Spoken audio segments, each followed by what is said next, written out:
My favorite thing sitting in my solitude was basically getting to know myself because, like, once again, I did say that I didn't know who I was because I was so codependent on other people for my happiness, for my pleasures, and for just life, period, and my experiences, to the point where when I was able to sit by myself, I started to, okay, Donisha, what do you like? Who are you? And it helped me really try to, like, pull back those layers to figure out who I was. Welcome to the Pure Intentions podcast, where real love, raw emotions, and intentional relationships come together. Welcome back to the Pure Intentions podcast, where we talk everything relationship from an intentional point of view. I am your host, Chrissy A. I'm your co-host, Sir Anthony. And I am the guest, Donisha. I am Chrissy's sister, actually. The baby and I, we deep. Can't tell. I did start going on a healing journey at the beginning of this year, with the end of last year into the beginning of this year. And all I can say is it has been a journey. It has its ups and downs. And it's still like, an ongoing thing. So. And she also is the founder and owner of Oozing Ink Apparel. That too, for sure. And we are going to purchase us some Oozing Inks. We're getting them custom made. Yes. So we will be wearing them on the show pretty soon. We are going to talk about a topic that I've been wanting to talk about for a long time. We always real deep. The whole point of this is intentional dating. Mm-hmm. And I feel like learning how to love and be with yourself is an essential part before you even start the dating journey. Yes. So we're going to talk about solitude, loving and living in your solitude. Donisha, since you are the guest, we just want you to start it off just open up with maybe some experiences you had with being alone, or, just anything that comes to your mind about solitude and why it is important to go through that period before you start the dating phase again. Okay. I've been on my own for November made a year. I've been staying on my own apartment, on everything by myself. I was forced into solitude after I was previously engaged. It didn't go well. So I was forced to take on everything on my own. So it was a very frightening thing, very frightening. I was afraid because we get so afraid of the unknown. I didn't know what was going to happen. I didn't have control over the situation. So therefore I was afraid. It put fear in me. And I had no other choice but to give it a try. It's the best thing that happened. And I'm glad I did give it a try, because growing up in a household full of people, growing up with Granny was basically so many people on top of each other. So I always had somebody that I lived with or that was there. So I kind of suffer from the attachment issues. It caused me to hold on to things and people longer than intended or needed to. And that was where I lacked self-love as well, because I would have put up boundaries and learn more, step more into that area. It was, like I said, it was challenging. And I only can say it's challenging because, don't get me wrong, I love the peace. Being able to just shut the world out when you're ready, or when you feel like you just had too much and you just need that state of mind to really collect and refocus and, come back to self and come with self. It's good to live on your own and have solitude and be by yourself. I'm not going to act like I don't have times where I do have those lonely moments. Yes, I do. And whoever said that they don't is lying. Even introverts. What was the most challenging part of going through your phase of being alone, especially after a divorce? I mean, not a divorce. It didn't get that far, y'all. Right. It didn't get that far. Thank God. Sound like a divorce. It technically was almost similar to a divorce. Almost doesn't count. I know that's right. But after being engaged and breaking that off, y'all have that similar story. So maybe y'all can piggyback off each other with this. What is the hardest thing about having that person that is consistently there all the time to not waking up with that person anymore and not having anybody there? What's the most challenging part of that?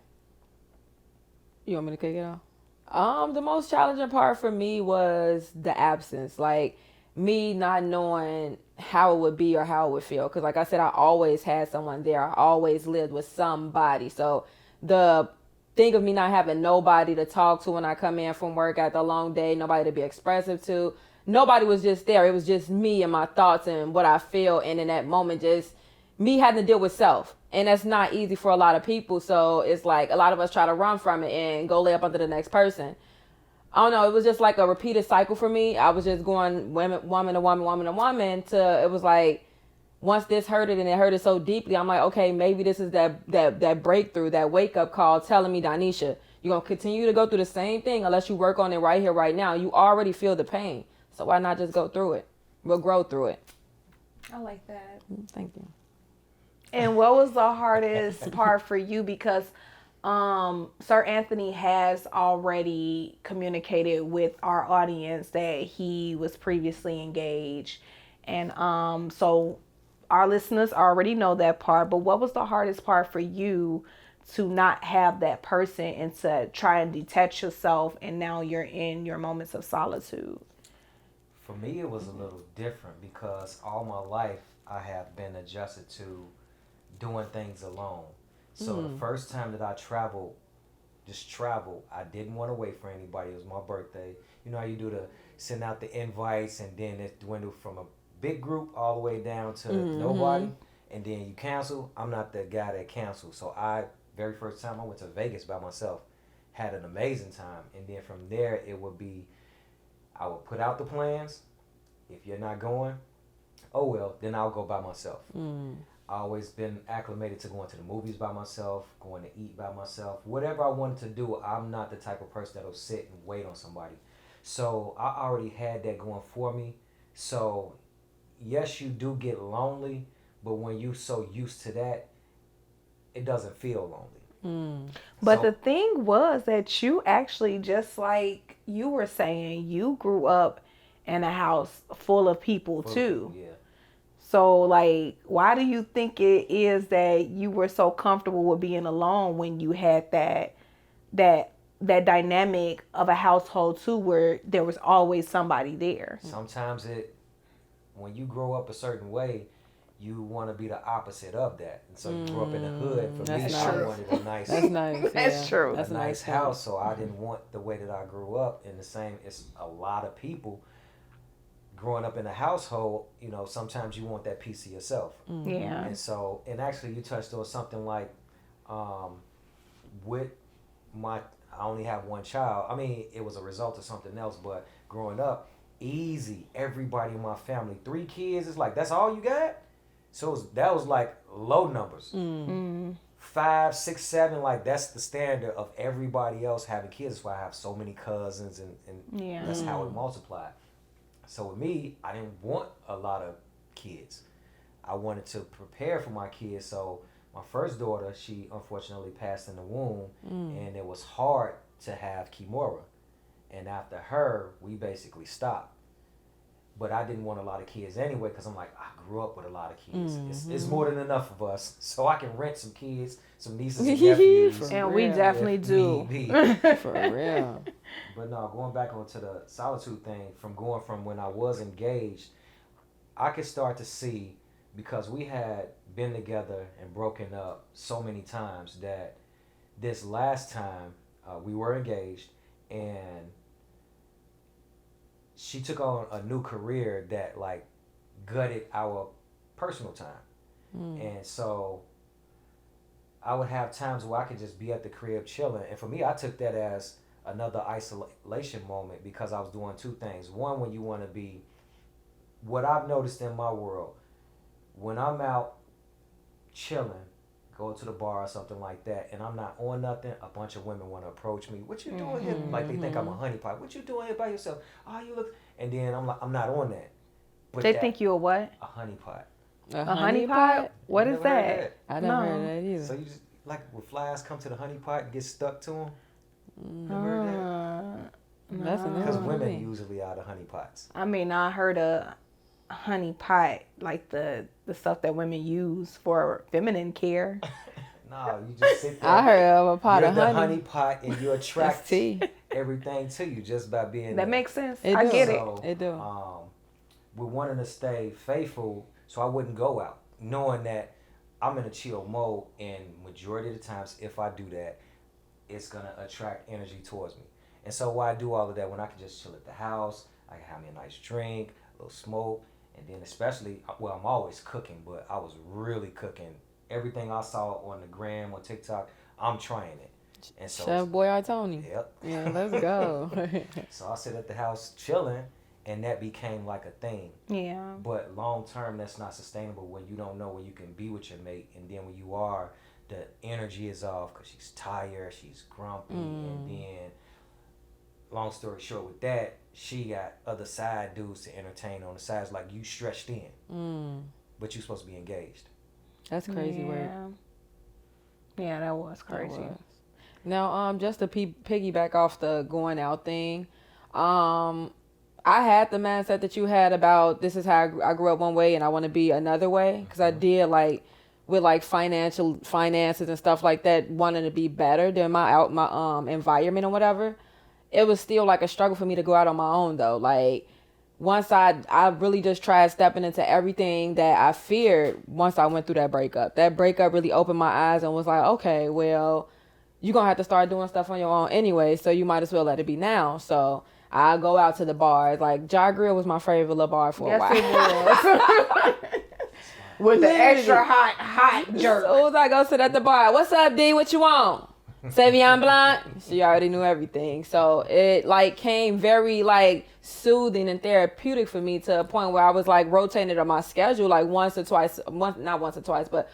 week or once every 2 weeks, because it's like, it's not as bad as I thought. And that's like fear hold us back so much that it keep us just in this box because we just so comfortable and like, okay, well, at least I know what's going to happen here, versus climbing outside that box and going to see what else is out there. Before I went through my moment of solitude, I wasn't engaged or nothing. They got me beat. But before I went to through my moment of solitude, I also had dependency, like a codependency thing going on. And I really feel like now me and my sister didn't grow up in the same house together. Right. So where she had family in one building, like literally the whole family was in one building. Facts. I didn't grow up like that. So it was just my grandma, and it was 4 kids, including me.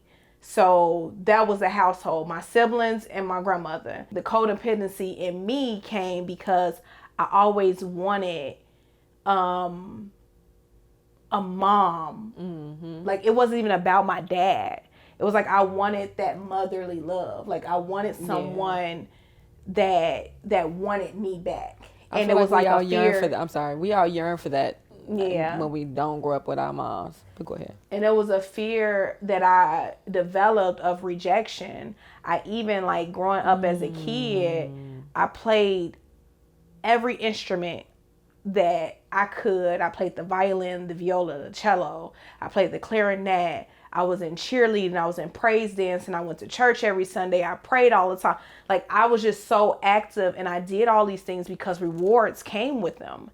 And I was just hoping that one day my mom would just show up. Get the right attention. You know what I mean? Like she would just show up. Like if I had enough assemblies to go to, if I had enough recitals to go to, if I had enough dance, you know what I'm saying? Then she would show up to something. And it developed that codependency. Like I need that. And I don't feel that validation. Yeah. And I don't feel like that void has even still to this day been completely filled, because sometimes I find myself needing validation for things. Like when I'm in dance class and I'm dancing, and sometimes the instructor would be like, oh yeah, you did that real good to somebody else. And I'm like, well shit, I did it good too. Like sometimes my mind does that, and I have to tell it to like, no, calm down, we ain't there.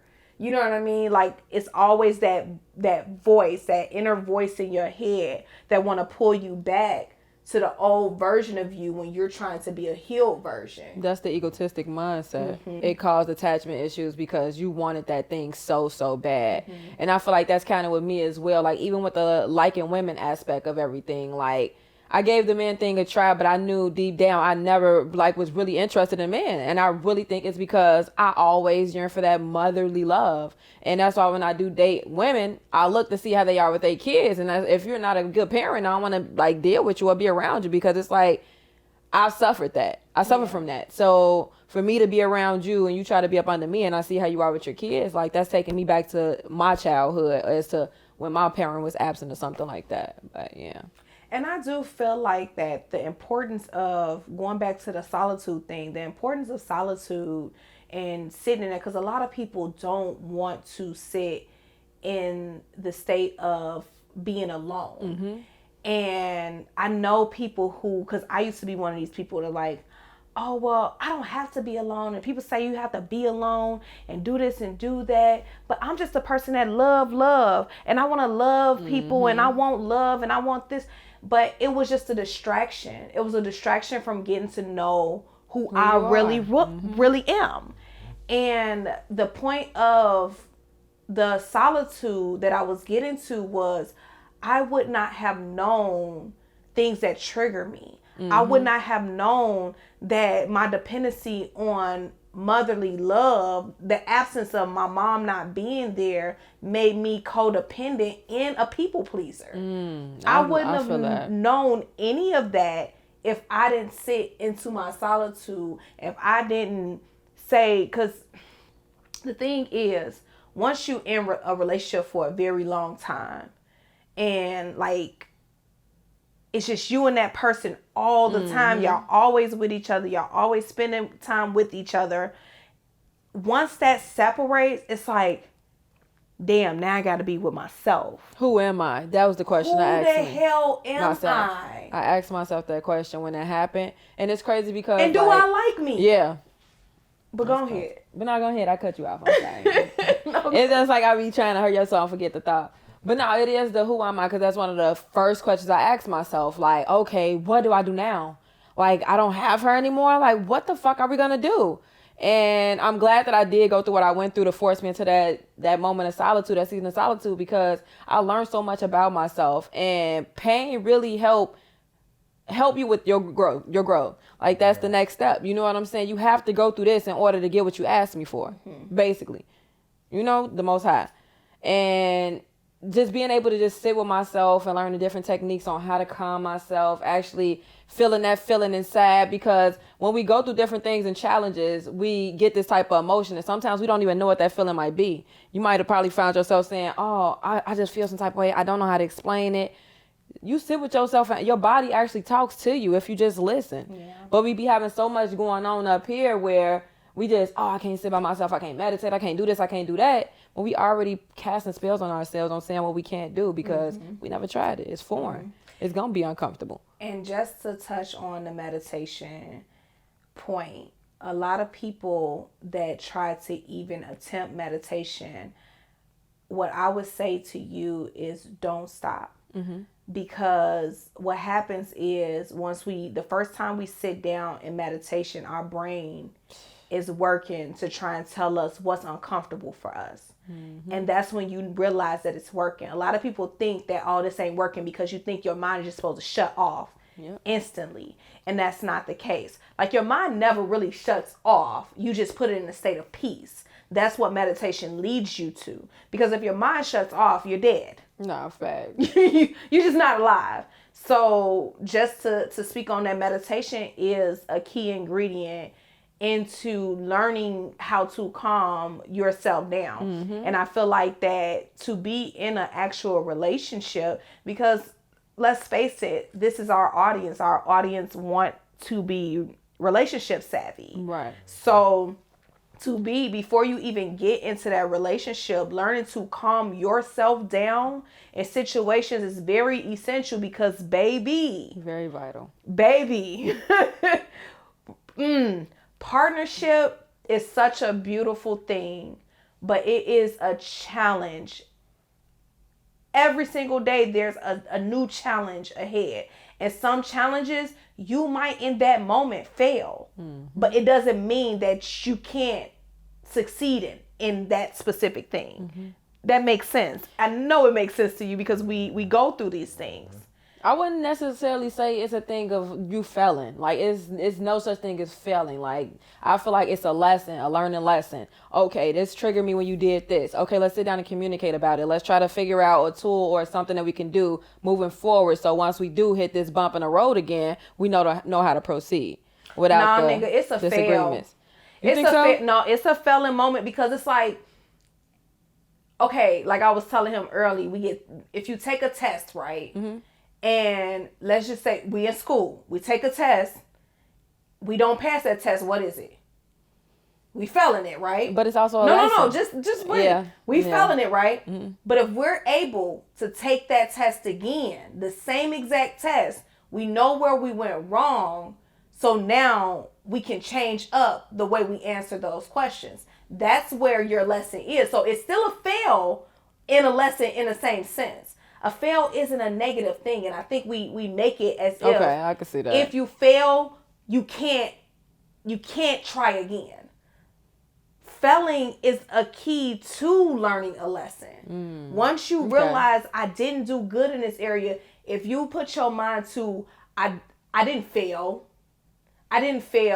It's like you telling yourself that you've already accomplished this, but you haven't. You failed at it, and it is okay that you did not succeed as long as you get up and you try again and you don't give up. So you don't think that, like, okay, so the universe don't know, like, when you're talking about negative things and positive things and the subconscious mind plays a part in all of it, it gets stuck in your subconscious. So since people use failure as a negative word, you don't think that, like, that sits in our subconscious mind as saying that, oh, I'm a failure? I think your subconscious mind, whatever you teach it, that's what it understands. Okay. So if you like a computer, teach it, basically. yeah, if you teach it that failure is a bad thing and you can't do anything outside of failure, like once you fail, that's it. Then now, Okay. you know what I'm saying? Now you're putting yourself in a bad position. But if you look at failure as a sense to be able to try again and do again and repeat and learn from those lessons, then you setting yourself up for nothing but success. Okay. Just because you are in a midst of solitude does not mean you have to be bored in it. That's right. You can definitely enjoy yourself. I know people who are thirsty for a relationship right now. Yeah. And it's like, I want to be in a relationship. I want some. And it's always a reason why. Like, I think a lot of single moms would love to be in a relationship because I spoke about this on the last podcast. Would love to be in a relationship because it's hard trying to parent on your own. And when you don't have that support system, it's like, you need that male figure. You need that partnership to help you in those moments. So a lot of women, I'm going to be honest, a lot of women out here are thirsty for a relationship. Yeah. And I'm here to say, just calm down. Take your time because, baby, this is the longest I've been outside of a relationship. And it's going on, a year? Mm-hmm. It's my longest time by myself. I never had time, like, by myself in between times. Like, I went from relationship to relationship to relationships because I always needed that codependency. Like, I always needed something or someone just for me to feel love. Mm-hmm. And that was me lacking self-love. I do feel like solitude is a form of self-love because when you can sit by yourself and be comfortable with yourself and actually enjoy your own company, that's you putting yourself before anybody else. And that's where I'm at right now. So a lot of times, like, when I do, like, step back out into the dating world, I know what I want and what I don't want. Like, I get it, the whole gist of, if it's something you want, you want to, you got to fight for it. But me, I'm at a point where if it's something, I'm checking off boxes as soon as I walk through the door. Knock, knock, knock. Come in. Oh, shit. No. Oh, okay, no. Mm-hmm. Because it's like, I love myself that much and I allowed so much, I wouldn't say disrespect, but I allowed so much stuff that I should have been nipped in the bud. I ignored all the red flags. I ignored everything just because I was infatuated with the thought of being in love. When you have that need for love, when you have that thirst for love, you will accept anything. And I say this all the time, but it's so true. That's facts. Like, you'll be like, you'll find something, you'll compare this person that's in front of you to your last relationship. Yep. And if they not doing that one thing that irritated you about the last relationship and they check off that one box, it's like, okay, well, I can deal with the other shit. But now you in this relationship and you find the other boxes that need to be like, I don't like this. And you find yourself dealing with it because you think less of yourself and you don't think that you're worthy of someone who meets all of the standards that you have, or you haven't spent time in your solitude to even understand what it is that you want in the first place. That's facts heavy, because like the next time I do step into the relationship, like I know I'm gonna sit with myself and I'm gonna check off and write down the things that I like, the characteristics I would want within my partner. You know what I'm saying? It's not just about, I wouldn't say just about what I love, but also the characteristics and the traits that they carry as well. So it's a thing of, yeah, I might like this, and they might not have it down pat where I need it to be or where I want it to be, but that's just like, I can't walk into something setting high expectations. I just have to, like, I guess, experience a person, because that's what we're here to do anyway. So how about I love myself, you love yourself, and we just experience each other within loving ourselves. Yeah, that's always what I stole that from. I think Jada Pinkett, her podcast, the Red Table Talk. She said happiness is selfish. Yeah. So you shouldn't worry about somebody making you happy. And that's what society goes wrong. They want, you're my mate, you're supposed to make me happy. Nope. You're supposed to be happy yourself. You're supposed to be happy yourself, and we bring that happiness together and share it. Exactly. And I think people take that at face value, because I hear a lot of people saying just that, but I don't think people really understand what it means. Because then you have those same people that say things like that and be like, well, my love come with conditions. And it's like, when you pick, this is why it's essential to understand who you are. Yeah. Because when you pick the person that you mesh well with, you are going to have conflict, because it's two people coming together with two different experiences in life. That's facts. Two different upbringings, two different, mostly values. Like, we might have the same values, but the way we want to get there might be different, or the way we push ourselves might be different. And it's like, if you don't understand who you are and you don't pick a partner that you will mesh well with, then you do have that codependency, and then you do depend on that person. It's not about, I'm happy by myself or you happy by yourself. It's more like, well, you're not doing the things that I actually like. So because you're not doing the things that I like, that's still a form of, you have to make me happy. Yeah, it is. It's like you projecting basically you're projecting, because you lack something within yourself, so now you're gonna throw it off on the other person. Like, this is your responsibility, when all my responsibility is come here and experience you, because that's what we're here to do, is experience each other. So us putting those high expectations up and things of that nature, like, I'm not gonna say that I'm just gonna be like, oh shit, I don't like the way you sit down, I can't fuck with you. Like, it's not gonna be nothing like that. I mean, I will give it a chance and give it a try, but that's where the dating period comes. You know what I'm saying? Where you get a feel for that person, you get the experience, you get that trial. You know, that 7-day trial. Yeah. All right, I done gave it a little taste, not liking 7-day free trial. You know what I'm saying? Shit, I know this ain't for me. You gonna keep that credit card on file? You know what I'm saying? Exactly, and that's kind of what it comes down to. And then another thing is about self-sabotaging. When you do have something good or someone great for you or good for you, you find any little reason to self-sabotage and be like, nah, but what if this go wrong? What if that go wrong? Because, like, you due to past trauma, that's what you sat in. I think that has some sense of normalcy in it, though, because 90% of what our thoughts are repeated every day, right? So they say it takes 21 days to break a habit. I say it take a little bit longer, but we're going to use the 21-day thing. All right. However, outside of the point, it's like, when I was with you, I never experienced a love like ours. So for me, I was about to start singing a what's the name song. So love like this. Nah. No? Okay. Someone will love like this. Who's singing that? Summer Walker? That's on my mama. Yeah, that's on my hood. Something, something. I wish a bitch would. I'll kill you. Yeah. Yeah. That's the name of the song. Yeah, that's you. why she said it like that. Thirsty said, I kill you. I kill your ass. No, but I never experienced a love like ours before. So in the beginning of our relationship, because of all the trauma that I've dealt with in previous relationships, I felt like and not even just previous relationships, even with childhood trauma and my abandonment issues, I felt like I needed to, at certain points when you wasn't giving me certain attention that social media tell you how a man and a woman should be, which is absolutely insane. Absurd. Oh my God, it's so crazy. We'll get to that point in a minute. That's a whole nother topic. Yeah.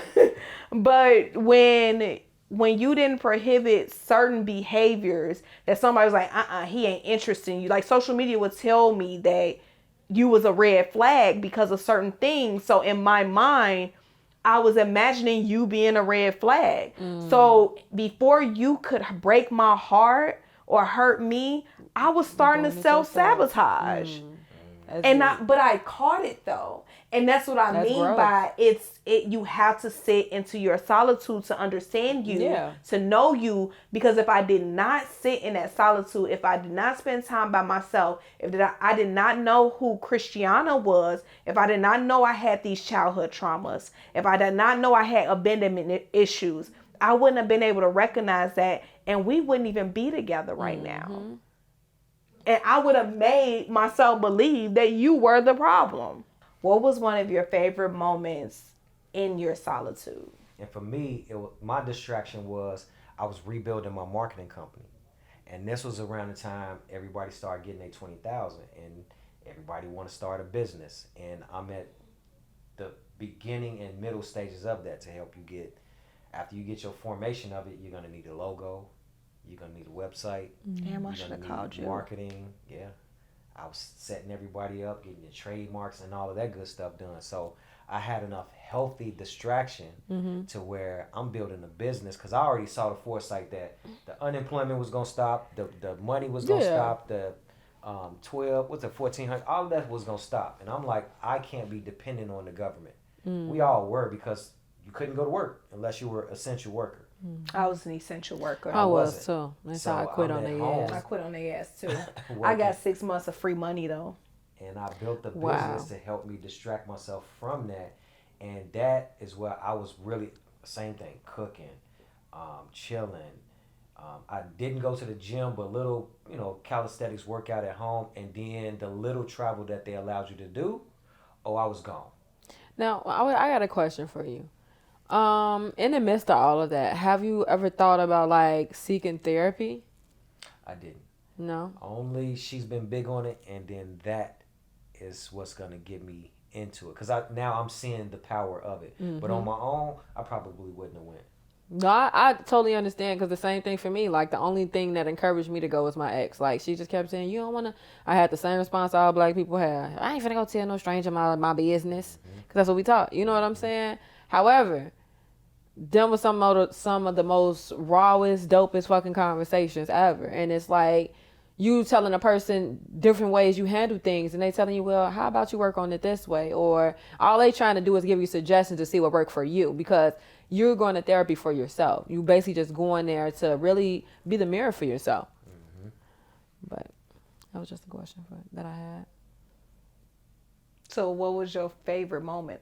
Oh, I got it. Because that was the question. Favorite moment was that I rebuilt the company from what the world was deeming as destruction. We was in pandemic and isolation, but for me, I was having a great time. I was learning new things. I was helping other business owners, and I was making a lot of money at the same time.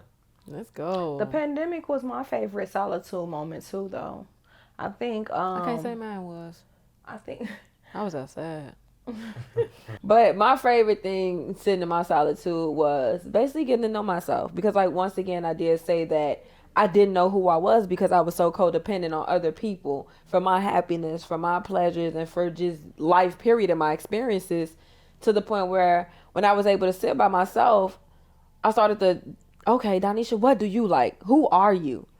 And it helped me really try to like pull back those layers to figure out who I was. I feel like sometimes when we have our moments of disagreement, that it's because we just need a break from each other. Like we just need those moments to ourselves. Like one time we had a disagreement and you came in there because you wanted me to finish something and I'm just like, I just need a minute. Like sometimes you really do, and you respected my minute that I needed. So I appreciate that. You might not have been happy about it, but you respected it. And that's all I could ask for. But what I used to do when I was in my previous relationship is I used to go get a hotel room once a month on a weekend. I used to spend a weekend in a hotel room by myself, meditating, praying, listening to gospel, and spending time with me and God. Like that was my replenishing moments. You know, and I still feel like that's essential and that's necessary. Like I don't think I should have gave up that. And I know some people might be like, you in a whole relationship, you're going to a hotel once a weekend, what you doing in a hotel? No, I literally enjoy the time that I spend with God alone, because I feel like in those moments I hear him clearer, and I fast during those times too. So it's just like with my last relationship, those weekends that I spent in that hotel, every weekend I spent in a hotel, God told me, now Chrissy, you know damn well I didn't put you in this relationship. You forcing it. Yeah. Damn, let this shit go. That's deep. Going back to you and how you feel like it will be essential for even in a relationship with me for you to have those moments that you can spend alone, because I hear you talking about how you traveled and how you did this and how you did that by yourself and how you enjoyed it because you can move around the way you wanted to move around. Like, how essential for you is it to still have solitude in our relationship? As Yeah. long as I can go down to Indy and see my homeboy Cherry, Yeah. that's good enough for me. Yeah. Yeah. Okay.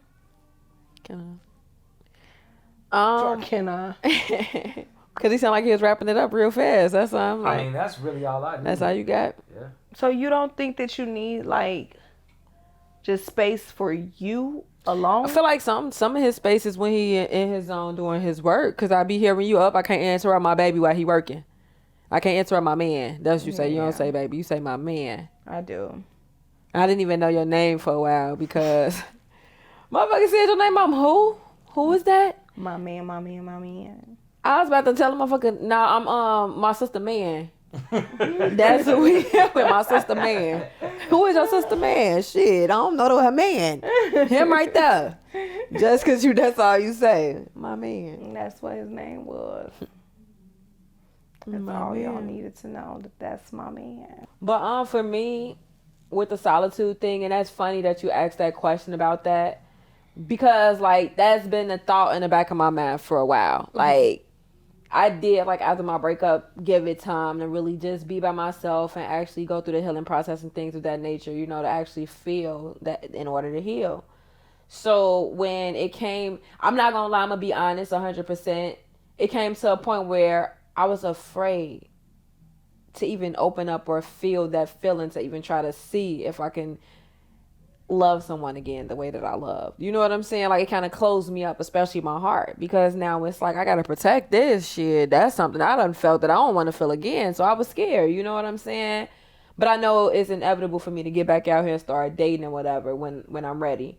So when I do start dating, I do want that to be a conversation. Like when we get in a talking stage, getting to know one another, I want to be able to lay down things what I need or not what I need, or how what I would like to proceed on me time. Yeah. Because I don't want to lose that me time, because that's one thing that I realize in a lot of relationships, especially nowadays, is we lose that individuality within these relationships. So it's a thing of once you lose that individuality, once that relationship don't work out, because yes, they can be there and y'all could be going hard, strong, good in that moment, but it could just be a season. And once that season is over, then what? You know? So. Yeah. So that has been another episode of Pure Intentions Podcast. I do want to leave y'all with this. It is very, very important that you learn yourself, you know yourself, you understand what it is that you need for you before you actually get into a relationship. And understanding yourself and knowing yourself is breaking down those deep-rooted things like your childhood trauma, Yes. your adulthood trauma, Yes. all your trauma, and understanding your likes, your dislikes, all of that past a surface level.